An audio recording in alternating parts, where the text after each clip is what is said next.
Although the conversations take place between me and the storytellers, I know, they know, we know that the stories that are shared here are much bigger than us. It's much bigger than a conversation between one or two people. It's much bigger than a conversation between a few people.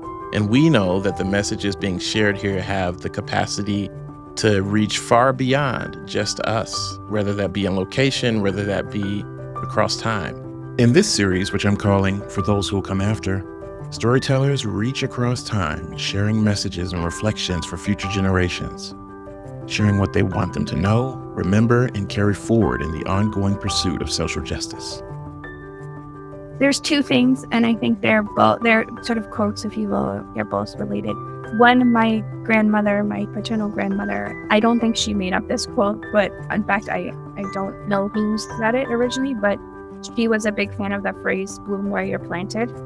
So I think it goes back to my sharing about change and finding your place and just growing into your circumstance and in your own journey, and owning that, I think will bring you the most authentic and effective work and be the most meaningful.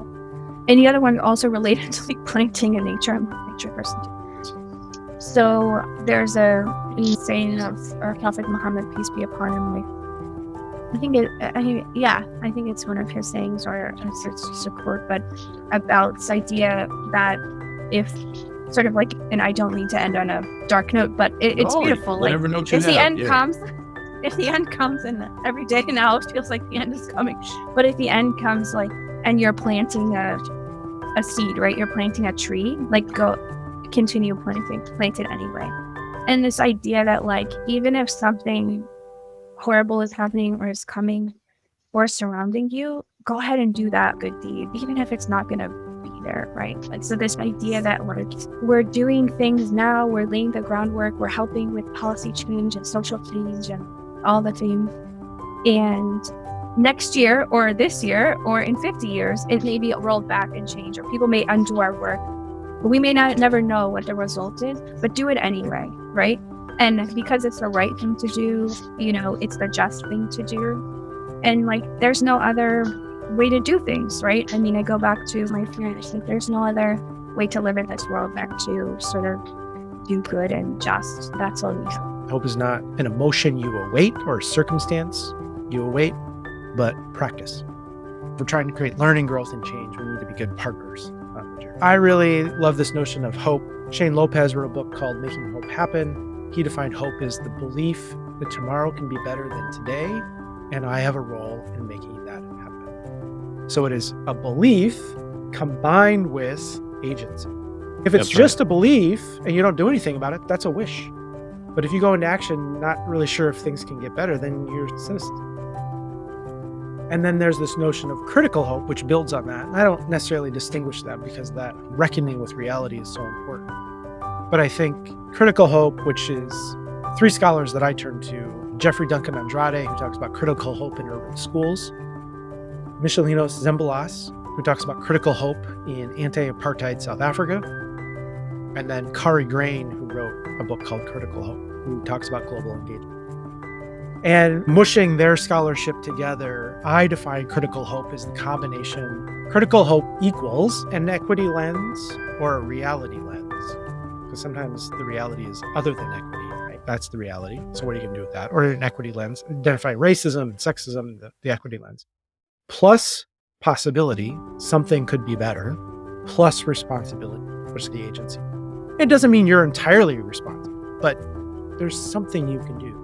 There's something you can do. Put your thumb on the scales towards where you want it to go. And so for me, cultivating that critical hope. So a real world example is I live in Minneapolis where George Floyd was murdered.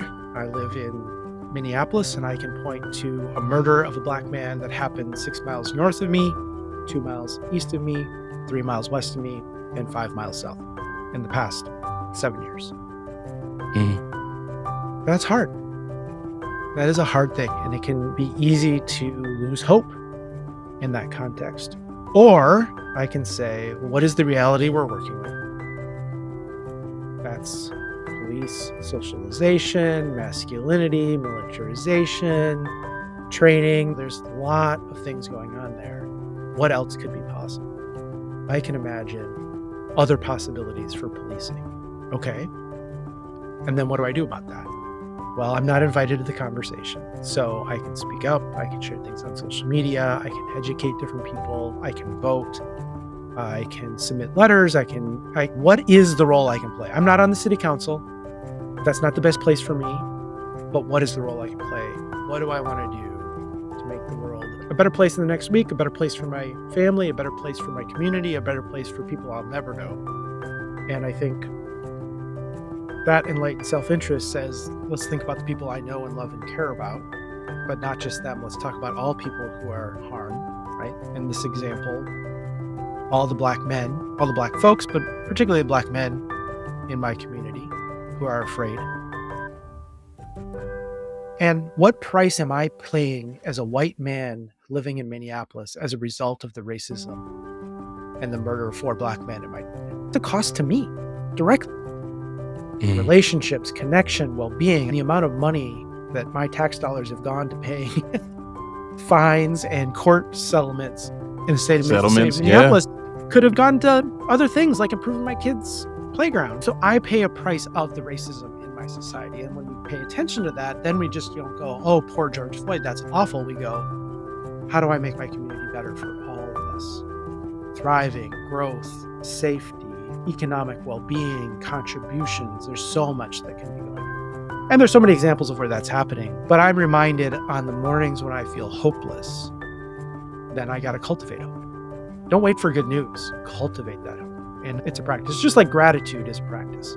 Cultivating that critical hope is a practice. I have nieces, that little girls that are growing up to be beautiful, amazing women. And I feel like if I need to tell them something is to follow your innate sense of justice, because that's what truly got me here. That feeling of there's something that needs to be made better, needs to be made more just in this society. And sometimes we doubt that so much, that innate sense of justice that we have.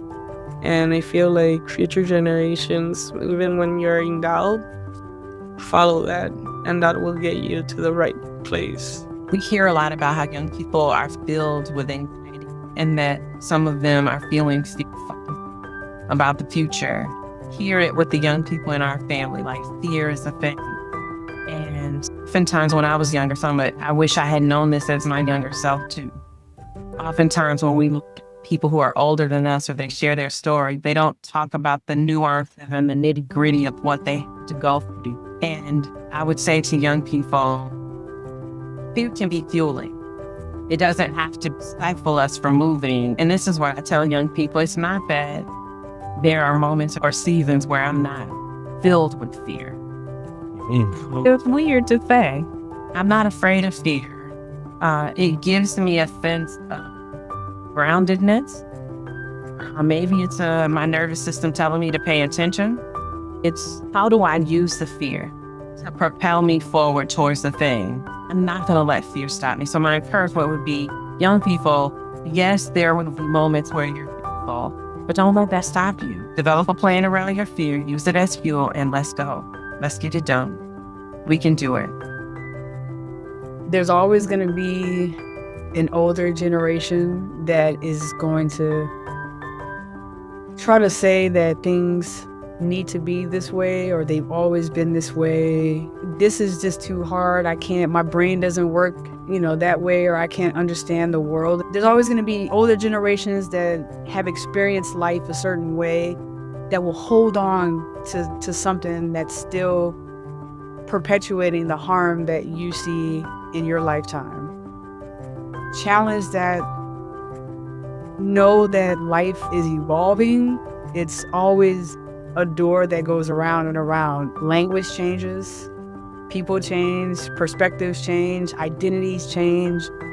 There's no rules to being who you are and to navigating this world. There shouldn't be anyway.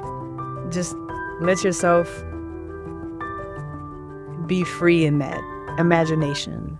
I would say. And just keep fighting, keep being yourself, no matter what, and to the extent that feels safe for you and that feels right for you. Explore.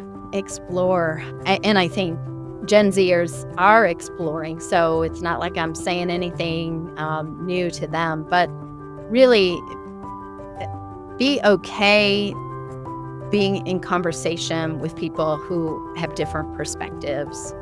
I think one thing that has happened since COVID and the tumult in our world is that sometimes we really hesitate to have those conversations with people who think vastly differently than us.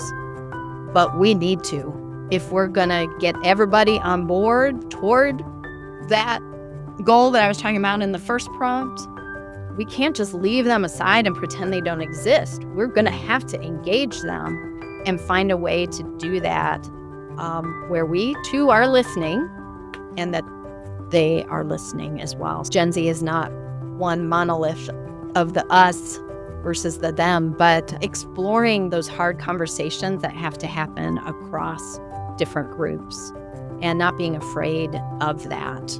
I have had 10 different careers. You don't know about most of those. And I would encourage everybody to treat their skill learning as like they're grocery shopping and they're filling the cart. And you don't know what you're going to do with these mushrooms. So I think we should all be gathering as much knowledge, as many skills, as many connections as we can as we move through life, not to narrow ourselves unnecessarily and just gather things, because you never know where it'll lead you. There's nothing in my early life that would have told you that I would end up being a global health professional. Nothing. Mm-hmm. But that's where I wound up, and it was because I had gathered skills over time. And everything that we do, whether it's our paid work or our volunteer work or our fun work, has a social justice component to it. And the way that we act, the way we treat others, all of that, everything matters. At least it does for people who are targeted in our society. You know, we can't, it's our life. It's not a project. It's not a job.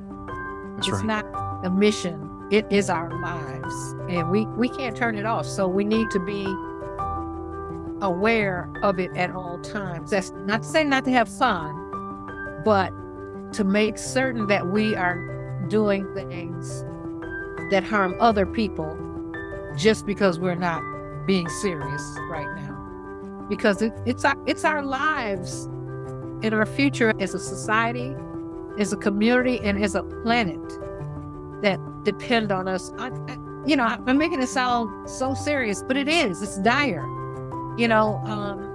It's dire. I won't say we can't go on like this, because we could, but why should we? Why should we? I'd want them to continue the cycle, continue the legacy that we've planted out for them, or whichever way they see fit, just to keep that cycle going. Because we as the youth, as they say, are the futures of the world. I forgot how they say it, but pretty much the idea that we are the future, youth are the future, and just the future generations being able to continue what we've laid and put out. You are loved. You are cared for. And your ancestors are proud. Yeah, a quote from Dr. MLK Jr. The time is always right to do the right thing. And it's not these moments of convenience and comfort, but oftentimes in turmoil and challenge. But yeah, the time is always right to do the right thing. Truth is, our time is limited. One day there'll come a moment when we've done all we can, when it's pencils down, so to speak, when our time has come to an end. Now, I don't say this to be morbid or defeatist. In fact, I say it with the hope that it offers some clarity, that it provides a sense of focus, that it serves as a reminder, a way to better understand the work that we have to do, a way to better understand our connection to a larger history and collective of people who came before us. I say it in hopes that it gives us space to reflect, reflecting on what our contributions are, reflecting on what they have been, and what they might yet become. So if you're listening to this now, you're a part of all of this too, and can have a role in what happens next. My hope is that in whatever you do, remember that we're not the first and we won't be the last, but we're part of a long thread, a living, breathing legacy of those whose lives and work continue to echo beyond their time. What we choose to take up and what we choose to leave behind, all of that matters. And in the space between when we started and when we're done, using the gifts that are special to us and supporting others and using theirs, may we stay mindful of what we'll leave for those who come after. Thank you for listening. Thank you for listening. If you enjoyed this episode, please leave a review and subscribe to Social Justice Origin Stories wherever you get your podcasts. You can also watch video episodes on YouTube at Social Justice Origin Stories, and I'd really appreciate it if you subscribe there as well. Video episodes are also available on the project website, socialjusticeoriginstories.com. I'd love to hear about how you're engaging with the stories. Share your thoughts at socialjusticeoriginstories.com/contact or by emailing stories@socialjusticeoriginstories.com. To support the work of Social Justice Origin Stories, consider becoming a monthly patron. Your contributions will help keep this research going and support its mission. Visit patreon.com/socialjusticeoriginstories to learn more and to make a contribution. Again, that's patreon.com/socialjusticeoriginstories. You can start or stop anytime. Social Justice Origin Stories is edited, hosted, and produced by me, Rolando Thompkins-Jones. Many thanks to many storytellers who have contributed to this project. And thank you for joining me this week. Take care.